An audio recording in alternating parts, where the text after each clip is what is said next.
Assalamualaikum warahmatullahi wabarakatuh. Waalaikumsalam warahmatullahi Warahmatullahi wabarakatuh. wabarakatuh. Kami dari kelompok 1 akan mempresentasikan hasil kerja kelompok kami, yaitu bab tentang teori produksi dan kegiatan perusahaan. Di sini kami akan memperkenalkan anggota dari kelompok kami, yaitu yang pertama. Nama saya Adinda Sisi Bunga Maharani, NIM 20441834. Saya Agustia Agustin Ilhawa, NIM 20441807. Saya Ainun Putri Utari, 2044186. Saya Andita Ayu Pratiwi, NIM 20441829. Saya Cindy Lorenza Merlin, NIM 20441837.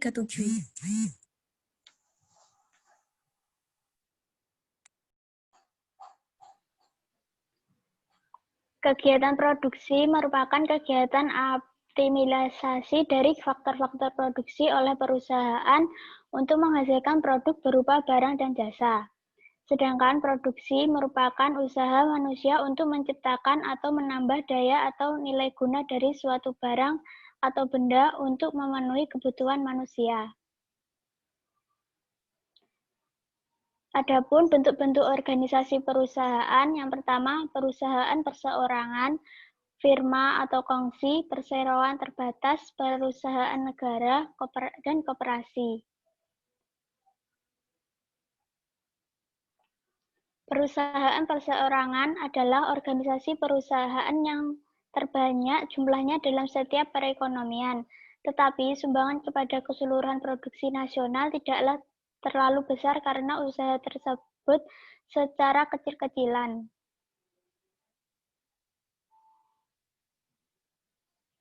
Perusahaan perkongsian atau firma. Firma atau kongsi adalah organisasi perusahaan yang dimiliki oleh beberapa orang. Mereka sepakat untuk secara bersama menjalankan suatu usaha dan membagi keuntungan yang diperoleh berdasarkan perjanjian yang telah disepakati bersama. Modal perusahaan dikumpulkan dari anggota perkongsian itu. Setiap anggota perkongsian mempunyai tugas untuk menjalankan dan mengembangkan perusahaan mereka dirikan.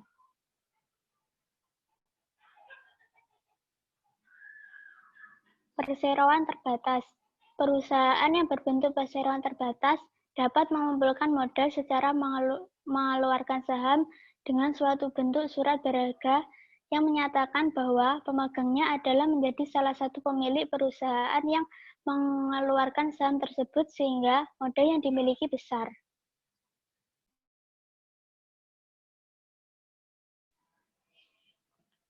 Perusahaan milik negara. Perusahaan ini lebih dikenal sebagai BUMN. Pada umumnya, perusahaan negara dikelola seperti perusahaan perseroan terbatas. Perbedaannya terletak pada pemilikan perusahaan tersebut, yaitu saham-saham dari perusahaan negara dimiliki oleh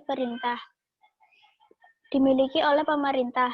Perusahaan negara biasanya menjalankan kegiatan menyediakan jasa-jasa yang menjadi kebutuhan pokok manusia, seperti perusahaan listrik, air, telekomunikasi, perkebunan, dan sebagainya.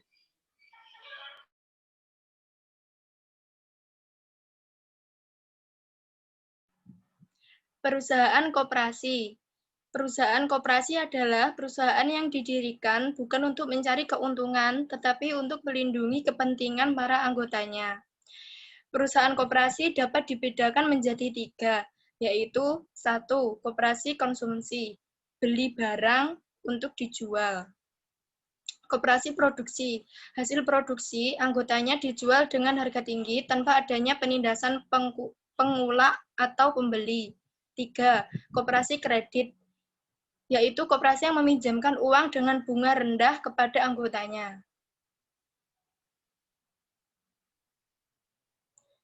Tujuan perusahaan memaksimumkan perusahaan.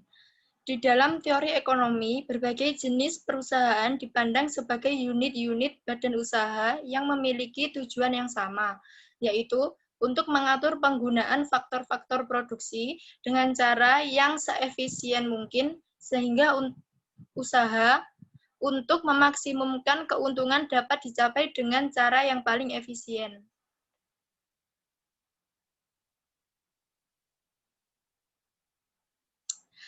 Cara mencapai tujuan memaksimumkan keuntungan, yaitu keuntungan atau kerugian adalah perbedaan antara hasil penjualan dan biaya produksi. Keuntungan diperoleh apabila hasil penjualan melebihi dari biaya produksi, dan kerugian akan dialami apabila hasil penjualan kurang dari biaya produksi. Keuntungan yang maksimum dicapai apabila perbedaan di antara hasil penjualan dan biaya produksi mencapai tingkat yang paling besar.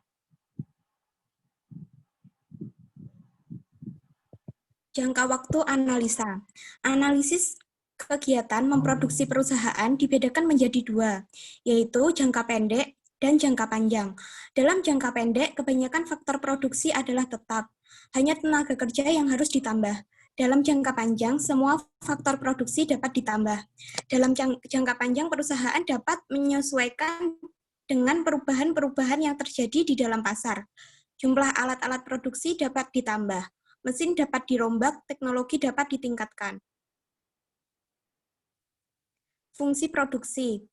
Fungsi produksi, teori perilaku produsen adalah teori yang menjelaskan tentang bagaimana tingkah laku produsen dalam menghasilkan produk yang selalu berupaya untuk mencapai efisien dalam kegiatan produksinya. Fungsi faktor produksi dinyatakan sebagai berikut. I sama dengan F dalam kurung KLRT. I adalah jumlah produksi yang dihasilkan, K adalah modal atau kapital, L adalah tenaga kerja atau labor, R adalah sumber daya atau resources, T adalah teknologi atau keahlian atau kewirausahaan. Bentuk-bentuk kegiatan. Yang pertama, from changing activities, yaitu suatu kegiatan merubah bentuk dari suatu barang. Contoh dari beras menjadi bubur. Yang kedua, transportation, yaitu kegiatan memindah barang dari suatu tempat ke tempat lain. Contohnya memindahkan ikan ke pasar. Yang ketiga, storage, yaitu kegiatan menyimpan suatu barang yang akan digunakan di masa yang akan datang. Contohnya menyimpan emas. Yang keempat, merchandising, yaitu kegiatan memperdagangkan suatu barang agar sampai ke tangan konsumen yang membutuhkan. Contohnya tindakan pedagang. Yang kelima, personal service, yaitu kegiatan yang dilakukan oleh seorang yang orang lain mengakui keberadaannya. Contohnya dosen, guru, dokter.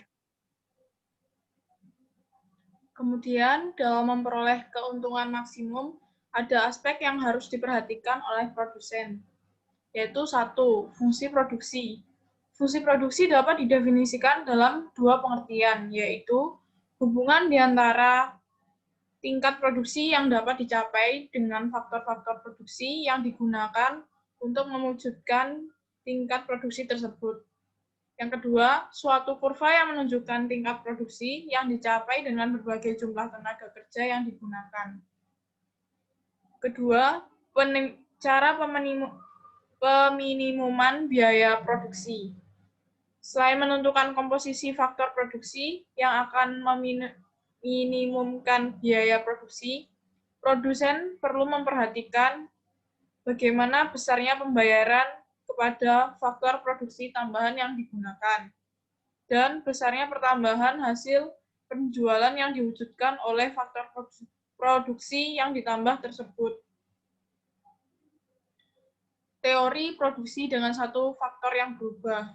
Teori produksi yang sederhana menggambarkan tentang hubungan di antara tingkat produksi suatu barang dengan jumlah tenaga kerja yang digunakan untuk menghasilkan tingkat produksi barang tersebut. Dalam analisis tersebut, dimisalkan bahwa faktor-faktor produksi lainnya adalah tetap jumlahnya, yaitu modal, tanah, dan teknologi. Salah satu faktor produksi yang dapat diubah jumlahnya adalah tenaga kerja. Kemudian hukum hasil lebih yang semakin berkurang. Hukum hasil lebih yang semakin berkurang menyatakan bahwa apabila faktor produksi yang dapat diubah jumlahnya atau tenaga kerja terus-menerus ditambah sebanyak 1 unit.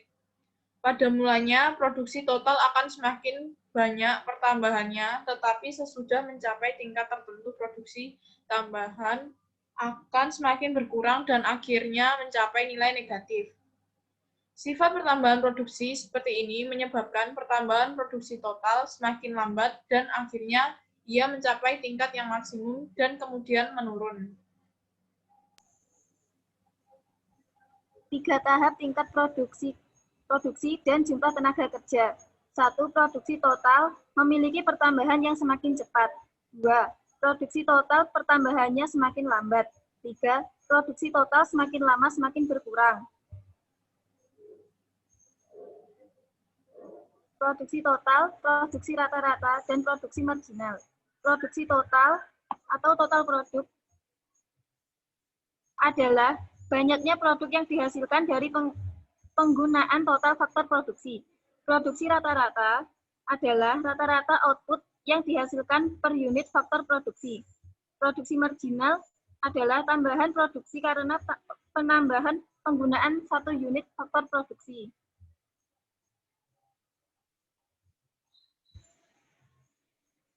Teori produksi dengan 2 faktor berubah. 1. Kurva produksi sama. Kurva isoquant adalah suatu kurva yang menggambarkan gabungan 2 faktor produksi yang berbeda yang akan menghasilkan 1 tingkat produksi tertentu. 2. Garis biaya sama.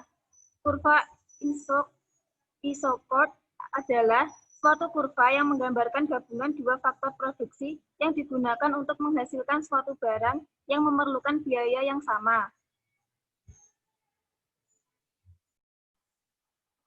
Sekian dari kelompok kami. Ada kurang lebihnya kami mohon maaf. Akhirnya, wassalamualaikum warahmatullahi wabarakatuh.